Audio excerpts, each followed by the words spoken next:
Chapter 8, which is about the village store and a party in the forest.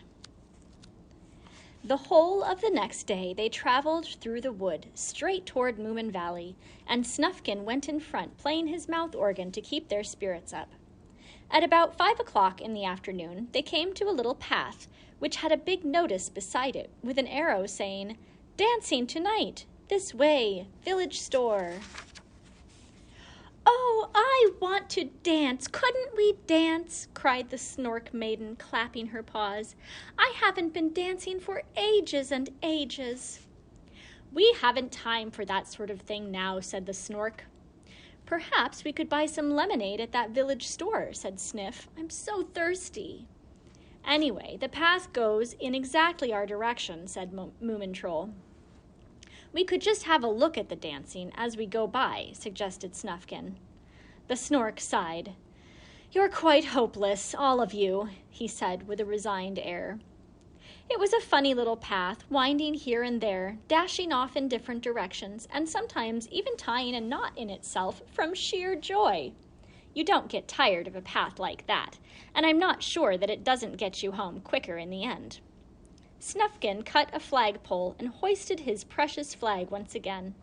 Sniff carried it while Snufkin played, and the Snork Maiden frisked in and out between the trees, picking flowers to match whatever mood she happened to be in, and putting them behind her ears. "Tell me some more about your valley," she said to Moomin Troll. "It's the most wonderful valley in the world," he answered. "There are blue trees with pears growing on them, and chatterfinches sing from morning till night, and there are plenty of silver poplars, which are wonderful for climbing. I thought of building a house for myself in one of them. Then, at night, the moon is reflected in the river, which tinkles over the rocks with a sound like a broken glass, and Papa has built a bridge that is wide enough for a wheelbarrow." "Must you be so poetic," said Sniff. "When we were in the valley, you only talked about how wonderful other places were." "That was different," said Moomin Troll. "But it's true," said Snufkin. "We're all like that. You must go on a long journey before you can really find out how wonderful home is." "Where's your home, then?" asked the Snork Maiden. "Nowhere," said Snufkin, a little sadly. "Or everywhere. It depends on how you look at it." "Haven't you got a mother?" asked Moomin Troll, looking very sorry for him.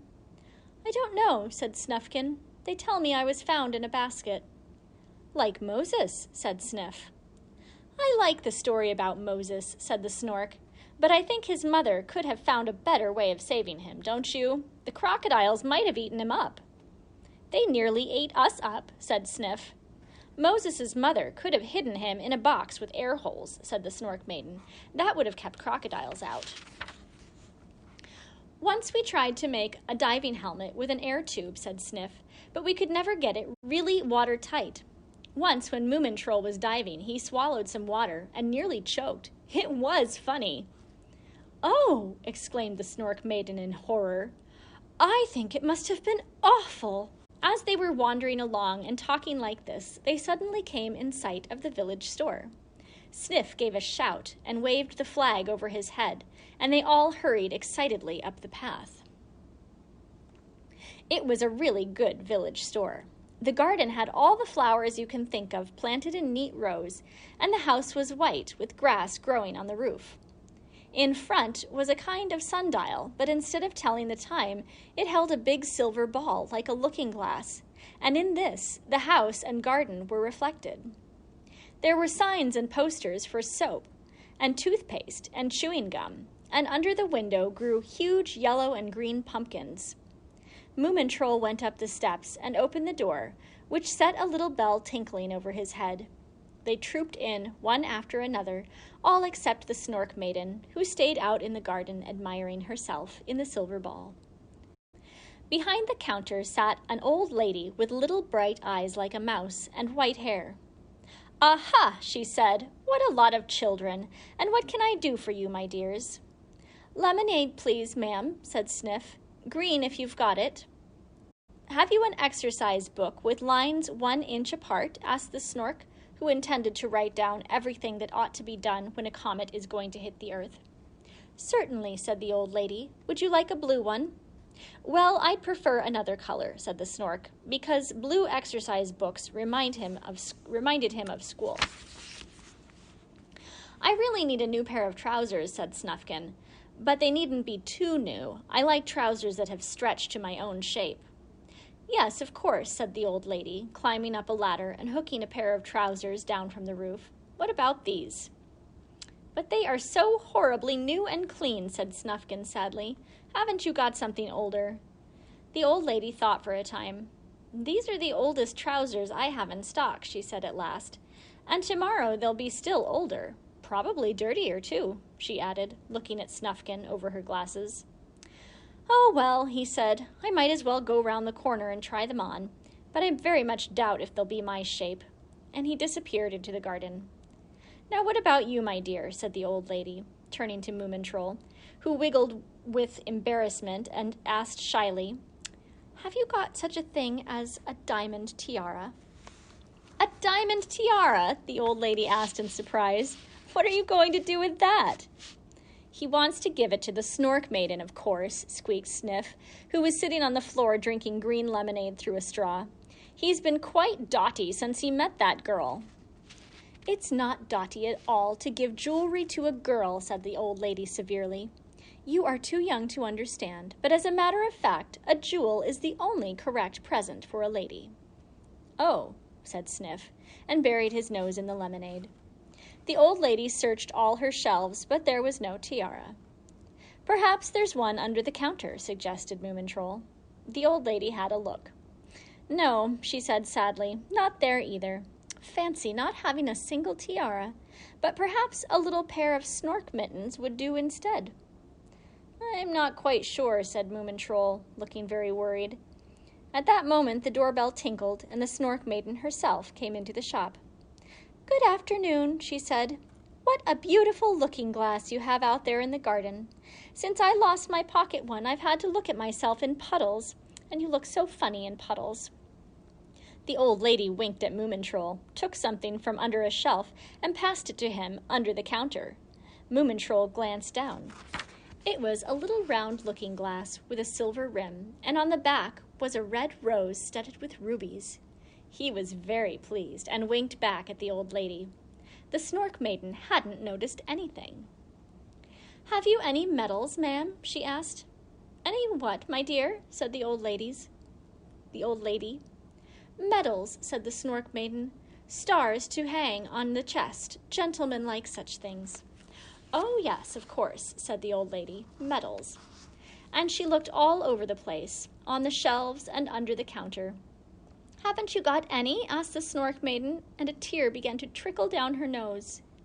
The old lady looked most unhappy, but she suddenly had an idea and climbed up the ladder to the highest shelf, where there was a box of Christmas tree decorations, and amongst these she found a big silver star. Look, she cried, holding it up. Here's a medal for you. Oh, how beautiful, the Snork Maiden burst out.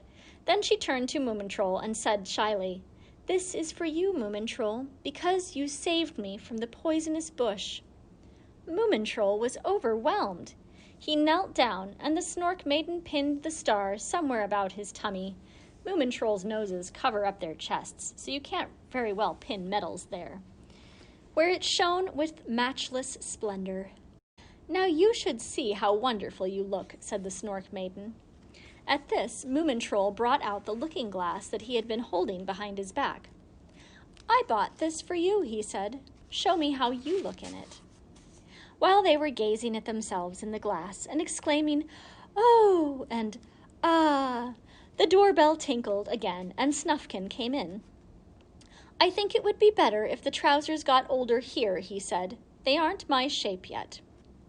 Oh dear, said the old lady, what a pity, but perhaps you'd like a new hat. However, this idea only filled Snufkin with alarm, and he pulled his old green hat farther down over his ears and said, Thank you, but I was just thinking how dangerous it is to load yourself up with belongings. The Snork had been sitting all this time writing in his exercise book, and now he got to his feet and said, One thing to remember when you are escaping from a comet is not to stand about too long in village stores. I suggest, therefore, that we continue our journey. Hurry up and finish your lemonade, Sniff. Sniff tried to gulp the lot, and of course most of it went on the floor. He always does that, said Moomin Troll. Shall we go? What does all that come to, please? The Snork asked the old lady.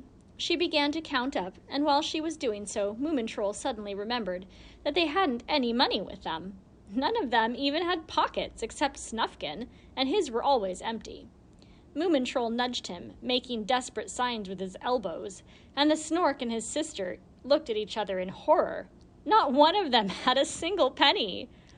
That'll be 1 3/4 pence for the exercise book, and 3 for the lemonade, said the old lady. The star is 5 pence, and the looking-glass 11, because it has real rubies on the back. That will be 20 3/4 pence altogether. Nobody said anything. The Snork Maiden picked up the looking-glass and laid it on the counter with a sigh. Moomin Troll started unpinning his medal. The Snork wondered if exercise books cost more or less after you had written in them. And Sniff just thought about his lemonade, which was mostly on the floor anyway. The old lady gave a little cough. Well, now, my children, she said, there are the old trousers that Snufkin didn't want. They are worth exactly 20 pence. So you see, one cancels out the other, and you don't really owe me anything at all. Is that really so? Asked Moomin Troll doubtfully. It's as clear as day, little Moomin Troll, said the old lady. I'll keep the trousers. The Snork tried to count it up in his head, but he couldn't, so he wrote it in the exercise book like this. Exercise book, 1 3/4. Lemonade, 3. Medal, 5. Looking-glass with rubies, 11. Total, 20 3/4. Trousers, 20. 20 equals 20.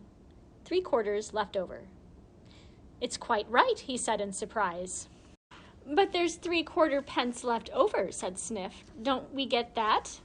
Don't be mean, said Snufkin. We'll call it even. So they thanked the old lady and were just leaving when the Snork Maiden remembered something. Can you tell us where the dancing is tonight, please? She asked. Well, said the old lady, you just follow the path until you come up to it, and nothing begins until the moon gets up. They had left the village store some way behind when Moomin Troll stopped and put his hand to his head. The comet, he exclaimed. We must warn the old lady, mustn't we? Perhaps she would like to come with us and hide in the cave. Sniff, will you run back and ask her? Sniff trotted off, and they sat down by the side of the path to wait. Can you dance the samba? The Snork Maiden asked Moomin Troll. Well, a bit, he answered, but I like the waltz best. We've hardly got time for this dance tonight, said the Snork. Look at the sky. They looked. It's got bigger, said Snufkin. Yesterday it was a mere pinhead. Now it's the size of an egg. But I'm sure you can do the tango, went on the Snork Maiden. 1 short step to the side and 2 long steps backward. It sounds easy, said Moomin Troll. Sister, said the Snork, you haven't a serious thought in your head. Can't you ever keep to the point? We began talking about dancing, said the Snork Maiden, and then suddenly you started talking about the comet. I'm still talking about dancing. Then they both slowly began to change color, but luckily Sniff ran up just then. She doesn't want to come with us, he said. She is going to creep into the cellar when it comes, but she is very grateful and sent us a lollipop each. You didn't ask for them by any chance? Asked Moomin Troll suspiciously. Wretched wretch, exclaimed Sniff indignantly. What an idea! She thought we ought to have them, as she owed us 3/4 pence. And after all, that's quite true. So they went on, sucking their lollipops, while the sun sank behind the trees, shrouded in a gray mist. The moon came up, looking rather green and pale, and the comet shone stronger than ever. It was now nearly as big as the sun, and lit up the whole wood with a strange red light. They found the dance floor in a little clearing, round with thousands of glowworms that had kindly festooned themselves. Nearby sat a giant grasshopper with a large mug of beer in his hand, and a fiddle on the grass beside him. Phew, he said, it's pretty warm to be playing all the time. Who are you playing for? Asked the Snork Maiden, looking at the empty dance floor. "Oh, the forest creatures from hereabouts," said the grasshopper with a sweep of his arm, and took another drink. "But the silly little things aren't satisfied. They say my music isn't modern enough." Then they realized that the place was swarming with all kinds of strange little people. Even the water spooks who had come up out of the dried-up marshes and the forest pools were there, and groups of tree spirits sat gossiping under the birch trees. A tree spirit is a beautiful little creature who lives in a tree trunk, but at night she flies up to the top of the tree to swing in the branches. She isn't usually found in trees that have needles instead of leaves. The Snork Maiden picked up her looking-glass to see if the flower behind her ear looked all right, and Moomin Troll put his medal straight. It was a long time since they had been to a real ball. "I don't want to offend the grasshopper," whispered Snufkin, "but do you think I could play a little for them on my mouth organ?" "Why don't you play together?" suggested the Snork. "Teach him that song, 'All small beasts should have bows in their tails.'" "That's a good idea," said Snufkin, and he took the grasshopper behind a bush — it wasn't a poisonous one this time — to teach him the song. After a while, a few notes were heard, and then some trills and twiddles. All the small creatures stopped chattering and went down to the clearing to listen. "That sounds modern," they said. "You can dance to that." "Oh, Mamma!" exclaimed one very small creature, pointing at Moomin Troll's star.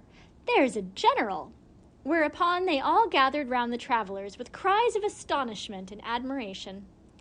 "How nice and fluffy you are," they said to the Snork Maiden, and the tree spirits looked at themselves in the looking-glass with rubies on the back, and the water spooks put their wet autographs in the Snork's exercise book. Then there were sounds from behind the bush, and out came Snufkin and the grasshopper playing with all their might. There was a dreadful muddle at first, while they all tried to sort each other out, but at last everybody found the person he wanted to dance with, and they started off. The Snork Maiden taught Moomin Troll how to dance the samba, which isn't at all easy if you have very short legs. The Snork danced with an elderly and respectable inhabitant of the marshes, who had seaweed in her hair, and Sniff twirled round with the smallest of the small creatures.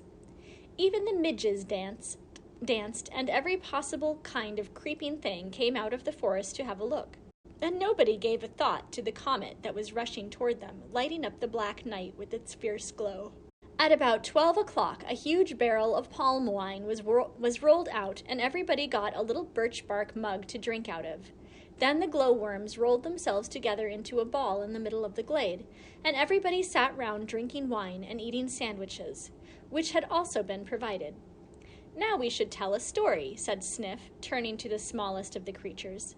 "Do you know one, little creep?"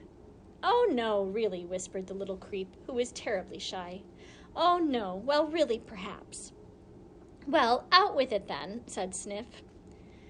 "There was a wood rat called Poot," said the little creep, looking shyly between her paws. "Well, what happened then?" prompted Sniff. "The story's finished now," said the little creep, and burrowed into the moss in confusion. They all roared with laughter, and those who had tails beat them on the ground in appreciation. Then Moomin Troll asked Snufkin for a song. "We'll take the Higgledy-Piggledy song," he said. "But that's so sad," protested the Snork Maiden. "Well, let's have it anyway," said Moomin Troll, "because it's such a good whistling song." So Snufkin played, and everybody joined in with the refrain. "Higgledy-piggledy, path is so wiggly. Time is past 4, almost dead beat. On tired little feet, no friendly door." The Snork Maiden leaned her head on Moomin Troll's shoulder. "It's just what has happened to us," she sobbed. "Here we are almost dead beat on tired little feet, and we shall never get home." "Yes, we shall," said Moomin Troll. "Don't cry. And when we get there, Mamma will have dinner ready, and she'll take us in her arms, and think what fun it will be to tell them all about what has happened to us." "And I shall have a pearl ankle ring," said the Snork Maiden, drying her tears. "And what about a pearl tie pin for you?" "Yes," said Moomin Troll, "that would be nice. But then I hardly ever wear a tie." The Snork Maiden couldn't think of an answer to this, so they stopped talking and listened to Snufkin, who was still playing his mouth organ. He played one song after another until gradually all the little animals and water spooks faded back into the wood. The tree spirits crept into their trees, and the Snork Maiden went to sleep with her looking-glass in her paw. At last the songs were ended, and it was quite still in the glade. The glowworms went out one by one, and very slowly the night crept toward morning.